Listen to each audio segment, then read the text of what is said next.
ترجمان دفتر خارجہ ممتاز زہرا بلوچ نے واضح کر دیا ہے کہ بشام واقعے کے دہشت گردوں کو کٹہرے میں لانے کے لیے پرعزم ہیں. باور کرایا کہ بشام حملہ پاک چین دوستی کے دشمنوں نے کیا ہے. We are fully committed to bringing the terrorists and their facilitators and abettors to justice.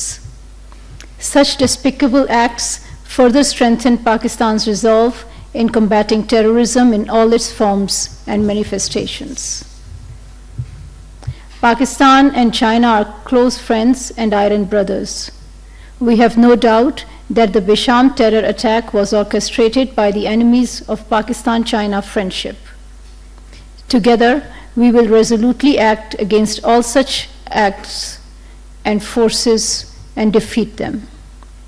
Pakistan will continue to work with our Chinese brothers in ensuring the safety and security of Chinese nationals, projects, and institutions in Pakistan.